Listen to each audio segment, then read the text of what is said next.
Hello, my name is James and I am a teacher in the south of Spain.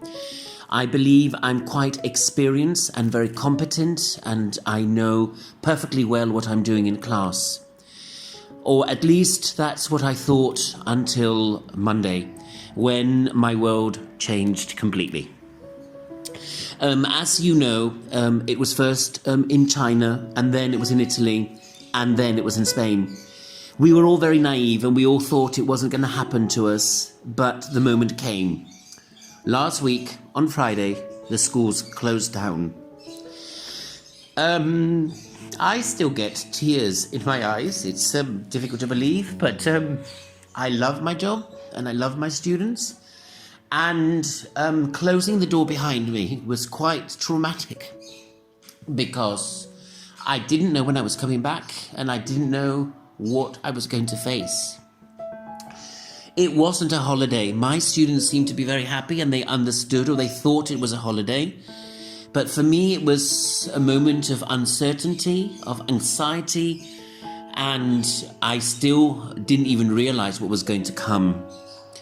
Saturday and Sunday, we were stuck at home. It was the beginning of our quarantine, but the shock really came on Monday.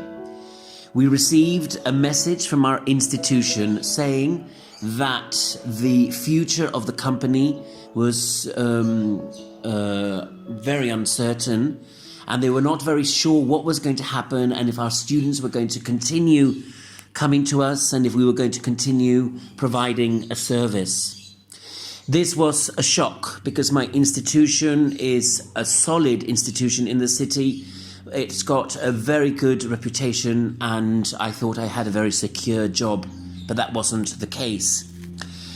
Out of the blue, at 4 o'clock in the afternoon on Monday, I received a message. We were asked to come to school. I'm going to say we were summoned to come to school to have an urgent meeting. My first thought, obviously, was that we were going to be made redundant, that it wasn't possible to continue in this situation, and that the school had decided, rightly so, I can understand it, to close its doors, at least temporarily, if not forever. So I jumped on my motorbike to get to school, to this dreaded meeting, and in fact, it was something different, but it was still equally terrifying. My school had decided that they were going to organize a platform where they could upload materials and documents that students could access. They were also thinking of offering online courses.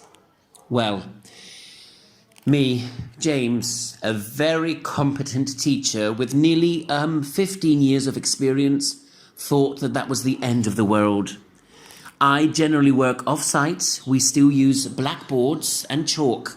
There are no fancy gadgets like tablets or computers or projectors, and I always do things with paper and pen. I was going to be asked to do something online. You won't believe this either, but I had no internet access at home.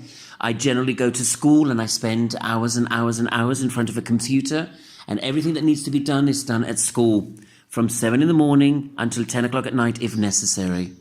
Now I was being asked to work from home and offer online courses, and I thought, now what? I thought things can't get any worse. And that was only Monday.